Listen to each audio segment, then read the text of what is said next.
नमस्कार विद्यार्थी मित्रांनो. मागील काही लेक्चरमध्ये आपण मागणीची संकल्पना आणि मागणीचे निर्धारक घटक, त्याचबरोबर मागणीचा नियम, मागणीची लवचिकता असेल आणि लवचिकतेचे वेगवेगळे प्रकार या घटकांचा अभ्यास केला होता. आज आपण पुरवठा म्हणजे काय, पुरवठ्याची संकल्पना काय स्पष्ट करते आणि पुरवठ्याचे निर्धारक घटक कोणकोणते आहेत याचा अभ्यास करणार आहोत. विद्यार्थी मित्रांनो, सर्वसाधारणपणे आपण जर विचार केला तर पुरवठा म्हणजे विशिष्ट किमतीला बाजारात विक्रीसाठी आणलेली वस्तूची नगसंख्या असते. कारण ज्या पद्धतीनं वस्तूची मागणी ही त्याच्या किमतीवर अवलंबून असते, तशाच पद्धतीनं पुरवठा हा देखील वस्तूच्या किमतीवर आधारित असतो. वस्तूच्या किमतीत जर वाढ झाली तर वस्तूच्या पुरवठ्यामध्ये देखील वाढ होत असते आणि वस्तूची किंमत जर कमी झाली तर वस्तूचा पुरवठा देखील कमी होत असतो. म्हणजेच वस्तूची किंमत आणि त्या वस्तूचा पुरवठा या दोन्हीतील बदलांची दिशा ही सारखीच असते. ज्या दिशेने किमतीत बदल होतो त्याच दिशेने वस्तूच्या पुरवठ्यात देखील बदल होताना आपल्याला पाहायला मिळतो. आता जर आपण विचार केला तर पुरवठा आणि साठा या दोन वेगवेगळ्या संकल्पना आपल्याला दिसून येतात. कारण साठा म्हणजेच त्याला इंग्रजीमध्ये आपण स्टॉक असं म्हणतो, तर साठा म्हणजेच अल्पसूचनेने बाजारात विक्रीसाठी आणता येऊ शकेल अशी वस्तूची संख्या किंवा परिमाण असते. म्हणजे आपण वेगवेगळ्या वस्तूंचा साठा करून ठेवू शकतो आणि बाजारातील किमतीला आणि मागणीला अनुसरून आपण त्यातून त्याचा पुरवठा करू शकतो. म्हणूनच साठ्याचा अर्थ सांगत असताना आपल्याला सांगता येतं की अल्पसूचनेने बाजारात विक्रीसाठी आणता येऊ शकेल असे वस्तूचे परिमाण म्हणजेच वस्तूचा साठा होय. तर पुरवठ्याचा अर्थ स्पष्ट करताना आपण सांगतो की पुरवठा म्हणजे प्रत्यक्षपणे बाजारात विक्रीसाठी आणली गेलेली वस्तूची नगसंख्या असते. कारण साठ्यामधून पुरवठा केला जातो, त्यामुळं प्रत्यक्षपणे बाजारात विक्रीसाठी आणलेली वस्तूची नगसंख्येला आपण पुरवठा असं म्हणतो. आता वस्तू कशा स्वरूपाची आहे यावरून आपल्याला साठा आणि पुरवठ्यामध्ये फरक करता येतो किंवा नाही याचं स्पष्टीकरण देता येतं. जर वस्तू नाशवंत असतील तर अशा नाशवंत वस्तूच्या बाबतीत साठा आणि पुरवठा हे समान असू शकतात. कारण नाशवंत वस्तूचा साठा आपल्याला फार जास्त काळ ठेवता येऊ शकत नाही, कारण त्या नाशवंत वस्तू असल्यामुळं त्या उपभोक्त्यांपर्यंत लवकरात लवकर पोचणं आणि त्याचा उपभोग होणं अपेक्षित असतं. त्यामुळं नाशवंत वस्तूच्या बाबतीत साठा आणि पुरवठा या दोन संकल्पना या एक समान असू शकतात. मात्र नाशवंत नसलेल्या इतर ज्या वस्तू असतात त्यांचा मात्र साठा आणि पुरवठा हे दोन संकल्पना त्यांच्या बाबतीत आपल्याला वेगळ्या स्पष्ट करता येतात किंवा वेगळ्या दिसून येतात. म्हणून अशा नाशवंत नसलेल्या वस्तूच्या बाबतीत साठा आणि पुरवठा या दोन्हीमध्ये आपल्याला फरक पाहायला मिळतो. आता पुरवठ्याचा अर्थ पाहिल्यानंतर किंवा पुरवठ्याची संकल्पना पाहिल्यानंतर आपल्याला पुरवठ्याचे निर्धारक घटक कोणकोणते आहेत याचा अभ्यास करणं आवश्यक आहे. कारण ज्यावेळेस आपण पुरवठ्याचा अर्थ सांगतो किंवा संकल्पना अभ्यासतो त्यावेळेस आपण पुरवठा म्हणजे किमतीवर आधारित असलेल्या वस्तूची नगसंख्या असं आपण त्याचा अर्थ सांगत असतो, किंवा पुरवठा म्हणजे विशिष्ट किमतीला बाजारात विक्रीसाठी आणलेली नगसंख्या म्हणजे पुरवठा असं त्याचं स्पष्टीकरण देत असतो. परंतु प्रत्यक्षामध्ये जर आपण विचार केला तर केवळ किंमत हाच एकमेव पुरवठ्याचा निर्धारक घटक नाही, तर किमती व्यतिरिक्तही इतर असे अनेक घटक आहेत की ज्याचा वस्तूच्या पुरवठ्यावर परिणाम होत असतो, किंवा त्यालाच आपण पुरवठ्याचे वेगवेगळे निर्धारक घटक असं आपण म्हणतो. म्हणजेच किंमत हाच एकमेव पुरवठ्याचा निर्धारक घटक नाही, तर त्याच्या व्यतिरिक्तही इतरही अनेक घटक आहेत. त्याचा अभ्यास आपल्याला यामध्ये करायचा आहे. आता पुरवठ्याच्या निर्धारक घटकांचा विचार करत असताना सुरुवातीला आपल्याला उत्पादन तंत्र हे कशा पद्धतीनं वस्तूच्या पुरवठ्यावर परिणाम त्याचा होतो याचा विचार करणं अपेक्षित आहे. आता जर आपण पाहिलं तर उत्पादन तंत्रातील बदलाचा देखील पुरवठ्यावर परिणाम होत असतो आणि हा परिणाम उत्पादन खर्चातील बदलाच्या माध्यमातून होत असतो. व्यवसाय संस्था वापर करीत असलेल्या उत्पादन तंत्रात जर सुधारणा झाली, त्यात जर बदल झाला, त्यांनी जर आधुनिकीकरण केलं, तर उत्पादन खर्चामध्ये घट होताना आपल्याला दिसून येते आणि मग व्यवसाय संस्था जी किंमत आहे किंवा ज्या दिलेल्या किमतीला पूर्वीपेक्षा अधिक वस्तूंचा पुरवठा करू शकतात किंवा करत असतात. त्यामुळं उत्पादन खर्चात जर घट झाली आधुनिक तंत्रामुळं, तर व्यवसाय संस्थांना वस्तूचा पुरवठा अधिक करता येऊ शकतो. त्यानंतर दुसरा निर्धारक घटक आहे घटकांची किंमत. जे उत्पादनासाठी जे वेगवेगळे घटक लागतात, तर त्या घटकांच्या किमतीमधील बदलानुसार देखील वस्तूच्या पुरवठ्यावर परिणाम होत असतो. आता उत्पादनासाठी लागणारे घटक किंवा त्यालाच आपण साधनसामग्री असं म्हणतो, तर त्याच्या किमतीत जर बदल झाला तर पुरवठ्यावर काय परिणाम होतो? तर समजा श्रमिक आहेत, हे उत्पादन घटक आहे. त्याचबरोबर त्या श्रमिकाला देण्यात येणारं वेतन, कच्चा माल असेल, उत्पादनासाठी वापरण्यात येणारं इंधन असेल, या सर्व घटकांच्या जर किमती वाढल्या, म्हणजेच एकत्रितपणे उत्पादन घटकांच्या जर किमती वाढल्या, तर उत्पादन खर्चात वाढ होते आणि उत्पादन खर्चात वाढ झाली तर पुरवठ्यामध्ये घट घडून येते. आणि त्याच्या उलट परिस्थितीमध्ये जर आपण पाहिलं, जर उत्पादन घटकांच्या किमती जर कमी झाल्या, तर उत्पादन खर्चामध्ये घट घडून येते आणि उत्पादन खर्चात जर घट झाली तर पुरवठ्यामध्ये वाढ होताना आपल्याला पाहायला मिळते. अशा पद्धतीनं या घटकांच्या किमतीतील बदलाचा देखील पुरवठ्यावर परिणाम होत असतो.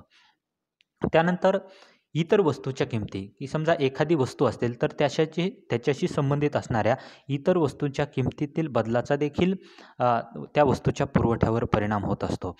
समजा आपण जर उदाहरण घेतलं, की समजा गहू आणि ज्वारी. समजा गव्हाच्या किमतीमध्ये जर वाढ झाली, तर गव्हाची किंमत वाढल्यामुळं गव्हाची मागणी कमी होते आणि मग लोक गव्हाला पर्याय असणाऱ्या ज्वारीचा विचार करू लागतात आणि मग जर ज्वारीची किंमत जर स्थिर असेल, तर लोक ज्वारीच्या मागणीमध्ये वाढ घडवून आणतील. मग उत्पादकांना किंवा विक्रेत्यांना ज्वारीच्या मागणीमध्ये वाढ झाली तर ज्वारीच्या पुरवठ्यामध्ये वाढ घडवून आणता येऊ शकते किंवा ज्वारीच्या पुरवठ्यामध्ये वाढ होते. ज्या घटकाची मागणी वाढते त्याला अनुसरून त्याचा पुरवठा बाजारपेठेमध्ये होताना आपल्याला दिसून येतो. म्हणजेच अशा संबंधित वस्तूंच्या किमतीतील बदलाचा देखील वस्तूच्या पुरवठ्यावर परिणाम होताना आपल्याला पाहायला मिळतं. त्यानंतर व्यवसाय संस्थांची किंवा उत्पादकांची किंवा विक्रेत्यांची बाजारातील संख्या किती आहे यावर सुद्धा वस्तूच्या पुरवठ्यावर परिणाम होताना आपल्याला दिसून येतो. आता जर आपण विचार केला की उत्पादन करणाऱ्या व्यवसाय संस्थेचं किंवा उत्पादकांचं जर संख्या वाढली, तर वस्तूचा बाजारातील पुरवठा वाढून तर बाजारातील वस्तूचा पुरवठा वाढल्याचं आपल्याला पाहायला मिळतं. आता व्यवसाय संस्था म्हटलं की त्या नफ्यानं प्रेरित झालेल्या असतात. जर समजा आपण असं गृहीत धरलं की अल्पकाळात व्यवसाय संस्थांना मोठ्या प्रमाणात जर नफा मिळत असेल, तर अनेक व्यवसाय संस्था उत्पादन कार्याकडे अट्रॅक्ट होतात आणि नव्यानं प्रवेश करतात. त्यामुळं बाजारातील वस्तूंच्या पुरवठ्यामध्ये वाढ होताना आपल्याला दिसून येते. जर अल्पकाळामध्ये व्यवसाय संस्थांना किंवा उद्योगांना जर तोटा होत असेल, तर त्या उत्पादन कार्यामध्ये नव्यानं प्रवेश करणाऱ्यांची संख्या कमी होताना आपल्याला दिसून येते आणि उत्पादकांचीच संख्या जर कमी झाली, तर त्या वस्तूचा पुरवठा देखील कमी होताना आपल्याला दिसून येतो. अशा पद्धतीनं उत्पादकांची किंवा व्यवसाय संस्थांची संख्या किती आहे यावरून देखील त्या वस्तूच्या पुरवठ्याचं परिमाण आपल्याला निश्चित होताना दिसून येतं. त्यानंतर पुढचा महत्त्वाचा निर्धारक घटक आहे व्यवसाय संस्थांचे उद्दिष्ट. आता अनेक वेगवेगळी उद्दिष्ट डोळ्यासमोर ठेवून व्यवसाय संस्था उत्पादन कार्यामध्ये आलेल्या असतात. त्यामध्ये प्रामुख्यानं नफा महत्तम करण्याचं उद्दिष्ट असेल. मग ज्या व्यवसाय संस्थांचं उद्दिष्ट हे नफा जास्तीत जास्त मिळवण्याचं असेल, तर अशा व्यवसाय संस्थांच्या तुलनेनं बाजारपेठेतील पुरवठा आपल्याला कमी होताना दिसून येतो. कारण जर नफा जास्त मिळवायचा असेल तर तुम्हाला किंमत जास्त ठेवावी लागेल आणि किंमत जास्त असेल तर त्याची मागणी कमी होत असते. त्यामुळं त्याचा पुरवठा आपल्याला तुलनेनं कमी दिसून येतो. दुसऱ्या बाजूला जर आपण विचार केला, तर जर व्यवसाय संस्थेचं उद्दिष्ट हे वस्तूची विक्री जास्तीत जास्त करण्याचं असेल, म्हणजे सेल मॅक्झिमाइज करण्याचं, सेल्स मॅक्झिमायझेशन हे जर एखाद्या व्यवसाय संस्थेचं उद्दिष्ट असेल, तर विक्री महत्तम करण्यासाठी त्या व्यवसाय संस्था उत्पादन वाढीवर भर देतात आणि त्यातून वस्तूचा पुरवठा बाजारामध्ये वाढताना पाहायला मिळतो. म्हणजेच जर विक्री महत्तम करण्याचं उद्दिष्ट व्यवसाय संस्थेचं असेल, तर बाजारात वस्तूचा पुरवठा जास्त होतो आणि जर नफा महत्तम करण्याचं उद्दिष्ट व्यवसाय संस्थेचं असेल, तर तुलनेनं बाजारामध्ये त्या वस्तूचा पुरवठा कमी असतो, असं आपल्याला सांगता येतं. त्यानंतर पुढचा महत्त्वाचा निर्धारक घटक आहे की उत्पादकांच्या भविष्यकाळात किमतीबाबतच्या काय अपेक्षा आहेत, यावर सुद्धा त्या वस्तूचा पुरवठा अवलंबून असतो.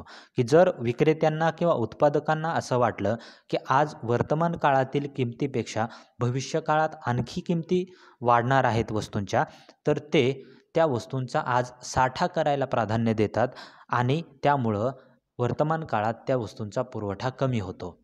कारण त्यांना भविष्यकाळात किमती वाढल्यानंतर त्याचा अतिरिक्त फायदा किंवा नफा मिळवायचा असतो, म्हणून ते भविष्यकाळातील किमतीच्या अंदाजानुसार देखील बाजारातील वस्तूच्या पुरवठ्याची संख्या निश्चित करताना आपल्याला दिसून येतात. आणि जर असं वाटलं की भविष्यकाळात किमती आणखी कमी होतील, तर वर्तमान काळामध्ये अशा वस्तूंचा बाजारातील पुरवठा वाढताना आपल्याला दिसून येतो. आणि शेवटी आहे कर आणि अर्थसहाय्य, की सरकारकडून कर लावले जातात, सरकारकडून अर्थसहाय्य दिलं जातं. जर सरकारकडून आकारण्यात येणारा कर आणि अर्थसहाय्य याचा देखील वस्तूंच्या पुरवठ्यावर परिणाम होताना आपल्याला दिसून येतो. की जेव्हा सरकार वस्तूवर कर आकारतं, विक्री कर आकारतं, तेव्हा व्यवसाय संस्था अधिक किमतीला पूर्वी इतक्याच वस्तूंचा पुरवठा करताना आपल्याला दिसून येतात किंवा त्याच किमतीला पहिल्यापेक्षा कमी वस्तूंचा पुरवठा करताना दिसून येतात. आणि दुसऱ्या बाजूला जर आपण पाहिलं की सरकार ज्यावेळेस अर्थसहाय्य देतं, सबसिडी देतं, तर त्यावेळेस नेमकं उलट परिस्थिती आपल्याला पाहायला मिळते. कारण एखाद्या विशिष्ट वस्तूच्या बाबतीत जर सरकारनं सबसिडी दिली, तर त्या विशिष्ट वस्तूच्या पुरवठ्यामध्ये वाढ होत असते. गव्हर्नमेंट बऱ्याच वेळेस एक्सपोर्ट सबसिडी देतं. दुसऱ्या देशात आपल्या वस्तू निर्यात करण्यासाठी जर खर्च जास्त होत असेल, तर गव्हर्नमेंट त्याला सबसिडाईज करतं.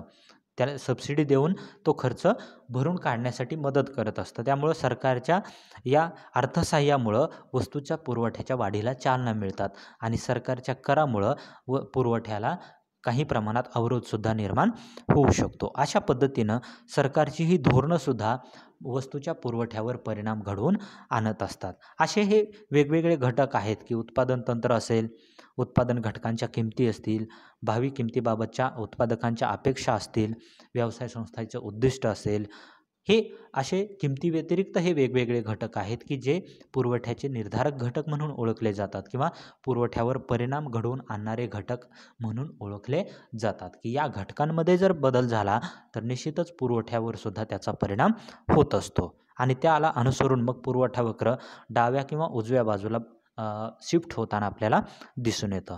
अशा पद्धतीनं ही पुरवठ्याची संकल्पना आणि पुरवठ्याचे निर्धारक घटक आपल्याला स्पष्ट करता येतात. आता त्यानंतर पुढच्या लेक्चरमध्ये आपण पुरवठ्याचा नियम काय आहे तो अभ्यासणार आहोत. धन्यवाद.